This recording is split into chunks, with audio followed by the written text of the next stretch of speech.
Okay, thank you, Mr. Chair. Today, we once again tackle the issue that cuts to the core of public service: corruption in government infrastructure projects. Billions of pesos have been allocated for flood control and drainage programs intended to protect lives, properties, and livelihoods from the devastating effects of typhoons and flooding. Yet, allegations of padded contracts, ghost projects, and substandard implementation now cast doubt on whether these funds truly serve their purpose. Mr. Chair, please allow me to state this for the record. Ang sabi po ng iba, wala raw po akong karapatan na magtanong, magalit, o manindigan laban sa isyu ng korupsyon. My life and struggles are an open book. Pero ni minsan, hindi ako tumalikod sa kahit anong akusasyon o paratang laban sa akin. Hinarap ko hindi lamang kaso, kundi ang kaparusahan. At sa huli, ay napatunayan na wala po akong sala. This investigation is not about me. Huwag niyo pong ilihis ang issue. Sa ngayon, wala ni isang tao ang umaamin. Walang gustong managot. At kung pwede, lahat ay magpapalusot. This investigation is about transparency and accountability. Kung wala kayong kasalanan, magsabi kayo ng totoo, dahil kung hindi, sinisiguro ko na mananagot kayo hindi lamang sa batas at sa Senado, kundi sa taong bayan. Mr. Chair, if I may continue. Madam Tapos Diskaya. na yung 5 minutes mo. May opening ka pa kasi. O sige, The news pagbibigyan report. kita. Madam Diskaya, Sarah, it is common knowledge that you own 9 companies, namely St. Gerard, St. Timothy, Alpha and Omega, Elite General Contractor and Development Corporation, St. Matthew, Great Pacific Builders, YPR General Contractor, Amethyst Horizon Builders, and Waymaker OPC. Am I correct? Yes po. Hanggang ngayon, up to now, you own these 9 construction companies? Yes po. All right. Since you started securing contracts from the DPWH, since kailan kayo nag-umpisa? 2012? DPWH? Yes. Yes po, O, 2012. pag-usapan muna natin yung 2022 hanggang 2025. Ilan na po yung naging projects nyo sa DPWH? Marami na po. Ilan nga? I don't have the Mahigit figure. 400? Mahigit 500? Within the span of 3 years. I don't have the figures po. Estimate lang po, ballpark. Give me a figure. ballpark figure. Siguro po, mga 400, ganun. I'm not Siguro. I'm really not sure. Okay. I don't have the figures with me. Sa loob, sa bawat taon, ilang bidding ang sinasalihan mo? Marami po kaming sinasalihan na bidding. All flood control projects? No po. O ano pa yung mga projects? Buildings, kalsada, Nationwide or only in Metro Manila? nationwide po. Nationwide. All right. Pero yung bulk ng mga projects na award sa ng DPWH, mostly sa Metro Manila. Am I correct? Hindi po, sa probinsya po. Sa iba-ibang lugar. No, the bulk of your contracts here in Metro Manila? No po, outside Metro Manila ang marami. Where outside? Where outside of Metro Manila? We have in Romblon, Cebu, Bohol, Bacolod, Zamboanga. Hindi naman po kami namimili ng lugar. Migos Project? Wala po. Sigurado ka? Opo, Kaya nanood definitely. ka dahil pag meron kami ma-discover na may ghost project, pakukulong kita rito. Minimum totoo. Wala po talaga. Meron ka mga pictures na lahat ng mga proyekto ginawa mo? Yes po, Nasaan? meron po kami. Lahat ng mga 400 projects, meron kang litrato? Yes po. O, i-submit mo rito sa committee. Okay po. Okay. Sa mga bidding na sinasalihan mo ng mga kumpanya mo, itong siyam na kumpanya, ilang beses kayo nanalo? At ilang beses, kung natatalo rin kayo sa Actually, bidding, I ilang don't beses kayo have the natatalo? actual figures, pero sa napanalunan, very minimal lang po talaga, mga 2%. Pero ang dami namin projects po na sinasalihan na bidding.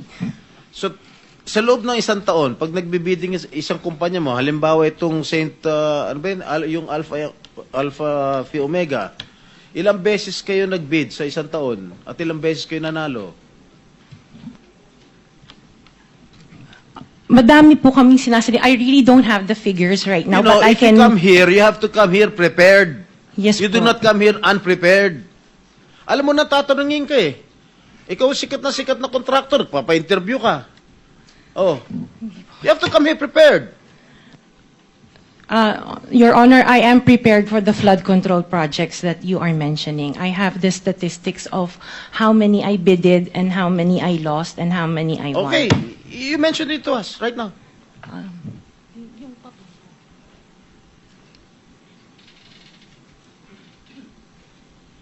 You are asking her to relate the 400. No. Parang mahirap naman yata. Hindi. 400.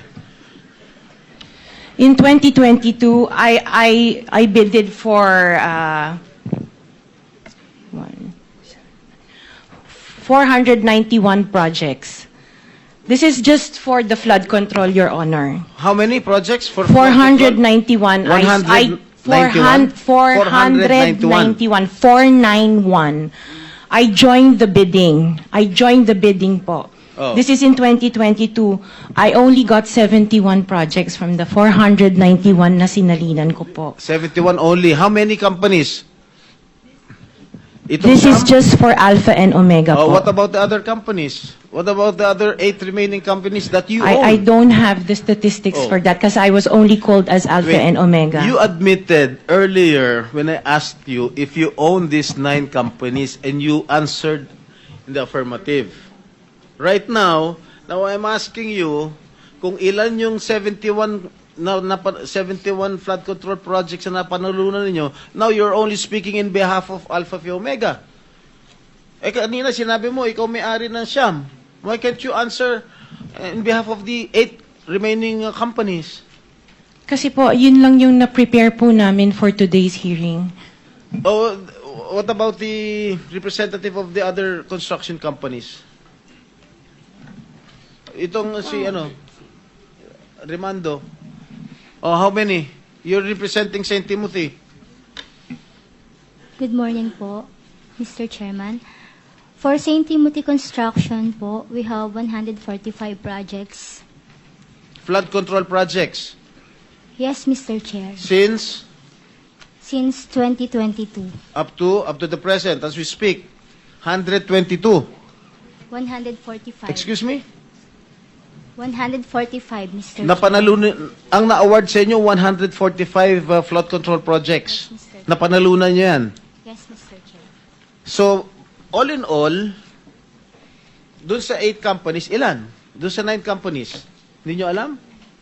Out of the 400, maybe, who can answer my question from the DPWH? Maybe they have the records there. Mr. Chair, with the Just indulgence for of the the SP record- Pro Temp, Yeah. Yes, Senator Risa. kaugnay nung pagtatanong ni SP Pro Temp sa ngayon, gusto kong makapag-flash ng screenshot po nung siyam na calling cards, nung siyam na kumpanyang iyon. Calling card po ni Mr. Curly Discaya, na asawa po ni Ms. Discaya. So, mag-asawa po, dapat alam po nila in greater detail itong mga kumpanyang ito. Ito po, Mr. Chair, SP Pro Temp. Siyam na calling cards nung siyam na kumpanya, lahat sa pangalan ni Pacifico o Curly Discaya. So dapat po mas alam po, both ni Ms. Sara Discaya at Ms. Roma Discaya Rimando, ang mga detalye na tinatanong ni SP Pro Temp. Salamat, Mr. Chair, Thank you, at SP thank Pro you, Temp. Senator Risa. Okay, for the record, yung may-ari ng St. Gerard Construction. Nandun yung pangalan ng asawa mo, Pacifico Discaya. Okay?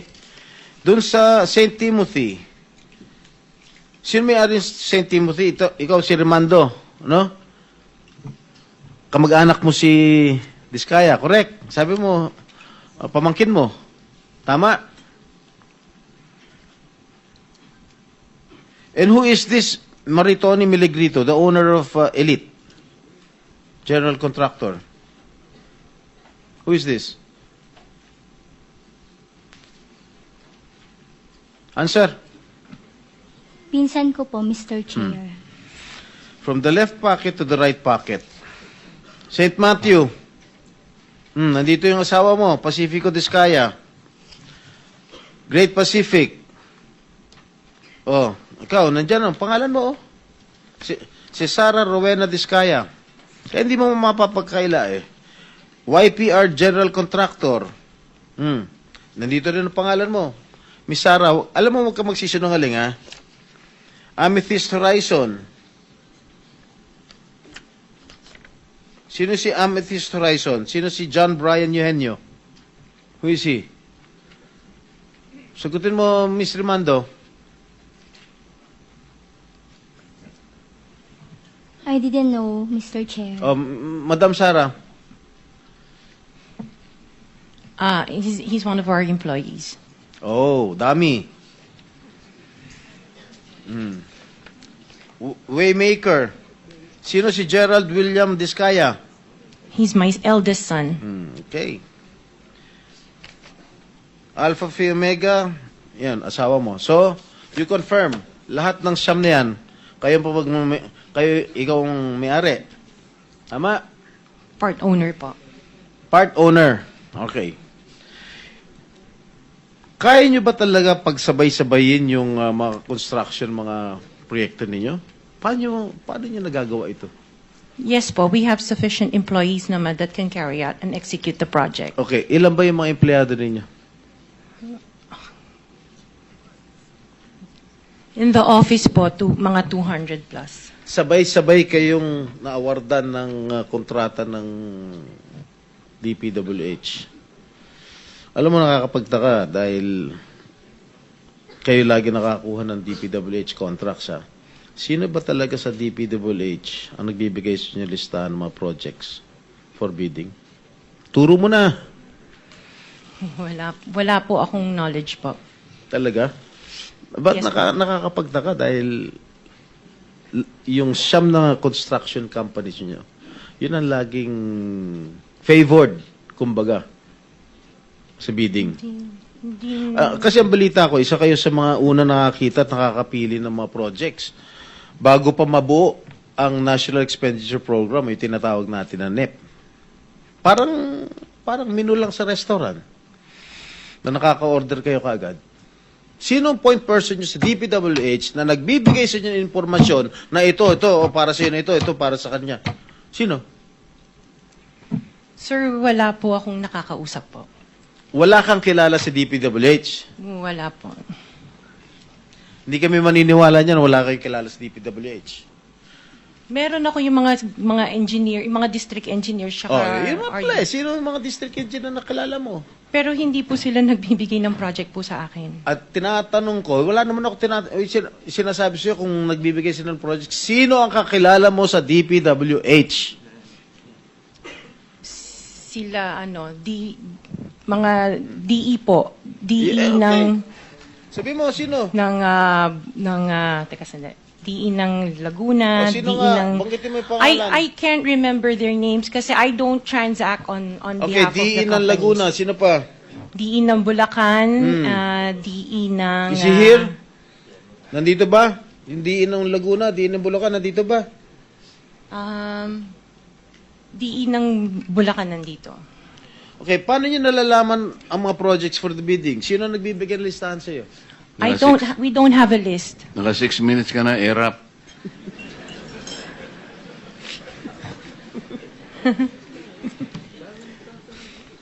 Okay, I don't have a list po. Interjection, Mr. Chair, with the permission of the SP Pro Temp. Okay. On On the DPWH na binanggit po niya, Mr. Chair. Okay, okay. Salamat, Mr. Chair, SP Pro Temp. Dahil natatanong po ni SP Pro Temp ang DPWH din in connection sa mga diskaya, I wonder, Mr. Chair, kung natignan na po, nasilip na po ng DPWH, kung may practice ang mga diskaya companies ng pagpapahiram o pagpaparent out ng lisensya nila para mag-force multiply sa capacity nila. Para kahit 200 lang daw ang staff sa opisina, kaya nilang mag-implement ng 491 projects or 71 projects, 145 projects in any 1 year. I wonder, Mr. Chair, kung nasilip Incidentally- na po yun ng DPWH.